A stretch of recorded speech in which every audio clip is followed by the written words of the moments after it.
पहले लोग कैसे करियर बनाते थे, कैसे डिसाइड करते थे कि हमें किस फील्ड में जाना है, तो उसका मेन क्राइटेरिया होता था कि हमारा दोस्त क्या कर रहा है। आपने स्कूल कॉलेज में देखा होगा कि हमारे दोस्त जिस एग्जाम के फॉर्म भर रहे हैं हम भी वही फॉर्म भर रहे थे।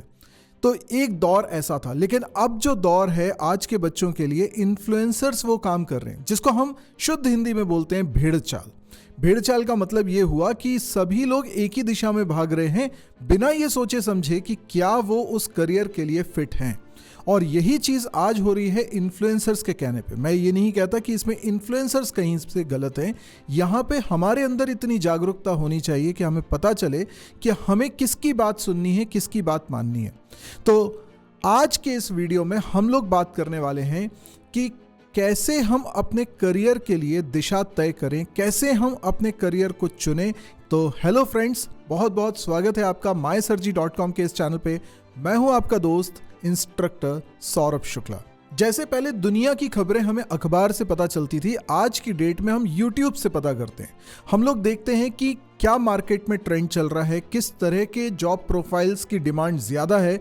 हम लोग इस सब की जानकारी कहाँ से हासिल कर रहे होते हैं? YouTube से हासिल कर रहे होते हैं। ढेर सारे इन्फ्लुएंसर्स हैं और फॉर सम रीज़न इन्फ्लुएंसर अपने अपने हिसाब से किसी फील्ड में जाने के लिए आपसे कहते हैं। कई लोग इतना दावा करते हैं कि बस यही एक फील्ड है, इसके अलावा दुनिया में अब और कुछ नहीं बचा है। लेकिन ये आपको तय करना है कि आपको किस फील्ड में जाना है। फॉर एग्जाम्पल, अगर कुछ इन्फ्लुएंसर्स ने आपसे ये कहा कि एक एक्स फील्ड है जिसमें बहुत ज़्यादा जॉब्स निकलने वाली है, तो बिना ये सोचे कि वो फील्ड हमारे लिए सही है कि नहीं है, हम सिर्फ ये देख रहे हैं कि शायद उसमें जॉब मिल जाएगी। जॉब का इतना बड़ा डर है लोगों के मन में कि उन्हें लगता है कि बस कोई जॉब देने का वादा कर दे, हम वहाँ चले जाएंगे, जितनी भी फीस होगी हम फीस देने को तैयार हो जाएंगे।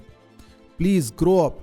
पहली बात तो ये कि आपको काम ज़रूर मिलेगा, चाहे आप पढ़ाई करें या ना करें, आप जीवन में कोई ना कोई काम तो कर ही रहे होंगे। ये भी कोई ज़रूरी नहीं है कि जो पढ़ाई आपने करी है उससे रिलेटेड ही काम करोगे, ऐसा भी बिल्कुल ज़रूरी नहीं है। तो बेकार में जॉब का डर मन में मत पालिए। देखिए, लोग ना अलग अलग तरह के होते हैं, हर व्यक्ति एक जैसा नहीं है। जो काम मैं बेहतर कर सकता हूं ज़रूरी नहीं है कि वो काम आप बेहतर कर सको, या जो काम आप अच्छे से कर सकते हो ज़रूरी नहीं है कि वो काम मैं अच्छे से कर सकूं। तो आज के इस वीडियो में मैं आपको एक तरीका बताता हूं जिससे आप ये तय कर सकें कि आप किस फील्ड के लिए ज़्यादा सूटेबल हैं। तो मैं लोगों को यहाँ 5 कैटेगरी में डिवाइड करूंगा। आपको सिर्फ ये जानना समझना है कि आप इनमें से किस कैटेगरी में फॉल करते हैं।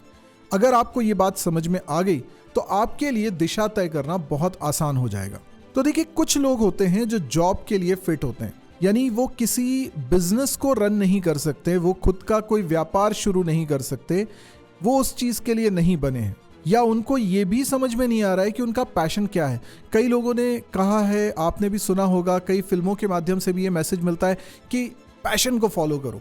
लेकिन कई लोग ये कहते हैं कि हमें समझ में ही नहीं आ रहा कि हमारा पैशन क्या है। अगर आप मेरी बात से सहमत हैं तो ये कमेंट में ज़रूर बताइएगा कि आप भी ऐसा महसूस करते हैं कि यार मेरे को तो समझ में ही नहीं आ रहा, मेरी हॉबी क्या है, मेरा पैशन क्या है, मुझे तो ऐसा लगता है कुछ है ही नहीं। और इसी वजह से हम ये तय नहीं कर पा रहे हैं कि हमें किस फील्ड में करियर बनाना है। देखिए, टैलेंट ना सबके अंदर होता है, कुछ ना कुछ फील्ड का टैलेंट होता है, उसे हम समझ नहीं पाते हैं। कई बार वो टैलेंट इस तरह का होता है कि हमें लगता ही नहीं कि ये भी कोई गुण है। जैसे एक टैलेंट ये होता है कि अगर हमें कोई काम दिया जा रहा है, वैसे हम अपने मन से नहीं सोच पा रहे हैं, लेकिन किसी ने हमको कोई वर्क असाइन किया है तो हम पूरी शिद्दत के साथ, पूरी ईमानदारी के साथ उस वर्क को अंजाम तक पहुंचाते हैं। ये हमारी हैबिट है। जैसे मान लीजिए कि हमें स्कूल कॉलेज में कुछ असाइनमेंट करने के लिए दिया है, हम उस असाइनमेंट को बहुत शिद्दत से कर रहे हैं। हम कैसे कर रहे हैं, खुद से बना रहे हैं, किसी का कॉपी कर रहे हैं, इट डजंट मैटर, पर हमने वो कॉपी, वो असाइनमेंट पूरा तरीके से लिखा है, कुछ डायग्राम्स भी बनाए, हमने उस पर मेहनत करी है, हमने कोशिश करी है कि वो दिखने में अच्छा लगे। उसके ओरिजिनलिटी से हमें कोई मतलब नहीं है कि वो हमने बनाया कि किसी और ने हमें कंटेंट प्रोवाइड किया था, लेकिन हमने वो काम पूरा करके दिया है। ऐसे अगर आप व्यक्ति हो तो आप जॉब के लिए बने हो। आप को कोई रास्ता दिखाए कि ये काम करना है, इतना काम करना है, तुम्हें इसके लिए पैसे मिलेंगे। और यकीन मानो, ये कोई बुरी बात नहीं है, ये भी ज़रूरी बात है, क्योंकि सभी लोग अगर बिजनेस रन करेंगे तो बिजनेस को एग्जीक्यूट करने के लिए वर्कफोर्स कहाँ से लाएंगे। तो इसीलिए ये भी बहुत अहमियत रखता है। और अगर आप इस कैटेगरी के हैं तो आपको जॉब के लिए ट्राई करना चाहिए और जॉब में बेहतर से बेहतर आप आगे बढ़ने के प्रयास करें। दूसरी कैटेगरी के वो लोग होते हैं जो व्यापार कर सकते हैं, लेकिन बूटस्ट्रैप स्टाइल का व्यापार, ऐसा बिजनेस जिसमें वो खुद अपना समय और पूंजी लगा रहे हैं और उससे एक छोटे स्केल पे बिजनेस स्टार्ट कर रहे हैं और फिर उसी से जो आय होती है, उससे जो इनकम हो रही है, उसी का इस्तेमाल करके उसको री इन्वेस्ट करके अपने बिजनेस को ग्रो कर रहे हैं। इसमें ग्रोथ थोड़ी स्लो हो रही है, लेकिन हम पे कोई कर्जा नहीं है, हम सुकून में थोड़े से प्रॉफिट से भी खुश हैं और हम धीरे धीरे स्केल कर रहे हैं। यहाँ पर चैलेंजेस ये हो जाते हैं कि हम अगर सोचते हैं कि हमें अपने बिजनेस को बहुत तेज़ी से ग्रो करना है तो ये थोड़ा मुश्किल होता है, क्योंकि उसके लिए ढेर सारे फंड्स की ज़रूरत पड़ती है और हमारा बिजनेस उतना फंड दे नहीं रहा है और हम मार्केट से फंड उठाना नहीं चाहते, हम वो रिस्क नहीं लेना चाहते। इसमें एक फ़ायदा ये है कि 100% ओनरशिप आपकी होती है, तो जो भी है आपका ही है। तीसरे तरह के वो लोग होते हैं जो बिजनेस तो करना चाहते हैं लेकिन पैसा कहीं और से अरेंज करना चाहते हैं और बहुत जल्दी बहुत तेजी से ग्रो करना चाहते हैं। ये आप स्टार्टअप्स की दुनिया में देखते हैं जो मार्केट से फंडिंग लेती हैं। बड़े बड़े इन्वेस्टर्स ग्रुप हैं जो कि फंड करते हैं इस तरह की कंपनीज में। आप पिच करते हैं, ये बताते हैं कि हमारा जो बिजनेस आइडिया है उसको हमने इतना काम कर लिया है और इसको और स्केल करने के लिए वी नीड फंड्स, तो इस पर आप पैसा लगाइए, बदले में हम आपको कुछ शेयर होल्डिंग देंगे और भविष्य में हम लोग पैसा कमाएंगे इससे। वहाँ पे पैसे का जो गेम है वो बहुत ज़बरदस्त होता है और इसमें आप अपनी ओनरशिप भी धीरे धीरे करके लूज़ करते हैं, लेकिन आपकी जितनी परसेंट भी ओनरशिप इसमें बचती है उसकी वैल्यूएशन बहुत ज़्यादा हो सकती है, तो आप अल्टीमेटली पैसा बहुत ज़्यादा कमा सकते हैं। लेकिन अगर आपको इस तरह की फील्ड में जाना है तो आप में 2 क्वालिटीज़ होना बहुत बहुत ज़रूरी है। एक तो आप इतने ज़्यादा पैशनेट होना चाहिए अपने बिजनेस को लेकर कि आपको घर बार कुछ नहीं दिख रहा है, 24 घंटे आप उसके लिए लगे हुए हैं, क्योंकि आपको वाकई में 24 घंटे का काम करना पड़ेगा। आपको हर समय कोई ना कोई प्रॉब्लम को सॉल्व करना होगा। दूसरी बात यही है कि आप एक अच्छे प्रॉब्लम सॉल्वर हों। यहाँ पे बात सिर्फ प्रोग्रामिंग की प्रॉब्लम सॉल्व करने की नहीं है, बल्कि रियल लाइफ में जो प्रॉब्लम्स आती हैं उनको सॉल्व करने की है। क्योंकि एक बिजनेस को रन करने के लिए सिर्फ एक अच्छी वेबसाइट बना देना सफिशिएंट नहीं है, वहाँ पे ह्यूमन रिसोर्स को भी मैनेज करना है, मार्केटिंग को भी देखना है, सेल्स को भी देखना है और फंड्स लाने के लिए भी आपको पिच करना है। आपको अकाउंट्स को भी, फाइनेंस को भी बहुत तरीके से मैनेज करना है। आपको फ्यूचर प्रोजेक्शंस के बारे में भी सोचना है।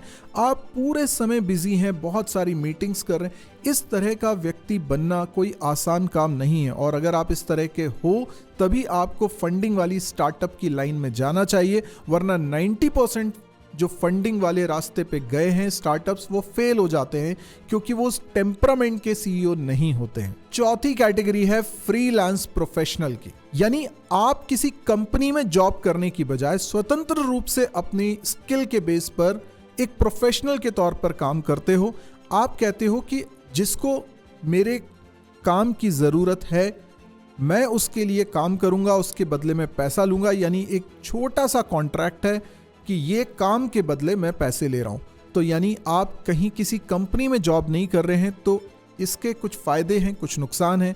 जैसे कंपनी में काम कर रहे हैं तो हर मंथ में सैलरी आ रही है, यहाँ पर जैसे काम मिल रहा है उसके हिसाब से पैसा आ रहा है। कई बार आपके पास काम ज़्यादा भी आ जाता है तो आप एक साथ 2-3 प्रोजेक्ट्स पे पैरेलली काम कर रहे होते हैं। तो फ्रीलांसिंग के तौर पे भी आप अपना करियर बना सकते हैं। इसके लिए आपको इंडिविजुअली काम करना है, लेकिन बहुत प्रोफेशनल रहते हुए काम करना है। जितना क्वालिटी वर्क आप करेंगे उतना ज़्यादा आपकी वैल्यू होगी। और क्योंकि आउटसोर्स कर रही है कंपनी अपने काम को, आपसे करवाना चाहती हैं, तो वो अच्छा खासा पेमेंट भी इस बात के लिए देंगी, यानी वही काम के लिए वो अपने एम्प्लॉय को कम पैसा देंगी लेकिन आपको ज़्यादा पैसा देंगी। तो आपको एक फ्रीडम का एहसास होता है। तो अगर आप बहुत फ्री माइंड से काम करना चाहते हैं लेकिन किसी की सैलरी पर काम नहीं करना चाह रहे, बंद के काम नहीं करना चाहते, आप चूज करना चाहते हो कि ये काम मुझे करना है या नहीं करना है, इतना फ्रीडम आप चाहते हो, तो फिर फ्रीलांसिंग आपके लिए। देखो, सिर्फ इसके अच्छाइयों को देखकर आप इसको ना चुनें। आप देखिए कि क्या आप इतने सेल्फ डिसिप्लिन हैं कि आपको कोई नहीं बोल रहा है रोज, लेकिन उसके बावजूद आप अपना काम प्रोफेशनली कर सकते हैं। प्रोफेशनल होने का मतलब है आप कमिटेड हैं, आप डिसिप्लिन्ड हैं, आप काम को बहुत तरीके से करते हैं और सिंगल हैंडेडली सारे काम को मैनेज कर लेते हैं। तो अगर इस तरह का स्किल सेट है तो आपको फ्रीलांसिंग की लाइन में जाना चाहिए। और 5वीं कैटेगरी है सेल्फ एम्प्लॉयड होने की। सेल्फ एम्प्लॉयड का मतलब ये है कि आप खुद का कोई प्रोडक्ट बना रहे हो, खुद का कोई बिजनेस स्टार्ट कर रहे हो।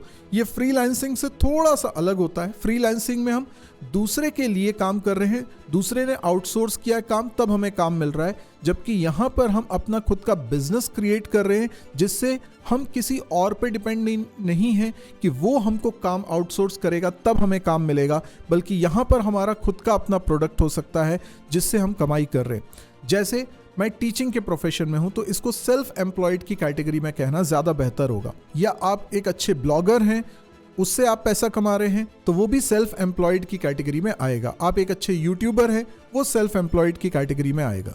आपकी अपने एक डिजिटल मार्केटिंग की प्रोफाइल है कि आप डिजिटल मार्केटिंग करते हो लोगों के लिए, हो सकता है आपने अपने अंडर कुछ 2-4 बंदों को भी रखा हो, तो भी ये सेल्फ एम्प्लॉयड की कैटेगरी में आएगा। जब तक कि एक नंबर ऑफ पीपल का आप एक ग्रुप बना के थोड़ा सा कंपनी को स्केल नहीं करते हो, तब तक आप इसे बूटस्ट्रैप भी मत बोलो, इसको सेल्फ एम्प्लॉयड ही बोलो। अब आपको देखना समझना ये कि इन 5 कैटेगरीज में से आप किस कैटेगरी में फॉल करते हैं। स्कूल कॉलेज में रहते हुए आप इसके बारे में कैसे समझेंगे? तो आपको एक्सपेरिमेंट जरूर करना है। आपको अगर लगता है कि आप बिजनेस कर सकते हो तो डोंट वेट। आप अपनी पढ़ाई के खत्म होने का बिल्कुल इंतजार ना करें। आप कॉलेज में हैं, स्कूल में हैं, अभी से आप एक छोटा सा बिजनेस स्टार्ट करें। एक्सपेरिमेंट करिए कि क्या आप उससे अर्न कर पा रहे हैं, क्या आप उसमें आने वाले चैलेंजेस को मैनेज कर पा रहे हैं। तो यदि आपको मेरी बात अच्छी लगी हो तो आप इस वीडियो को लाइक करें, शेयर करें, और इस चैनल को अगर अभी तक सब्सक्राइब नहीं किया है तो जल्दी से इसको सब्सक्राइब करें। आज के लिए इतना ही। Thank you, good bye.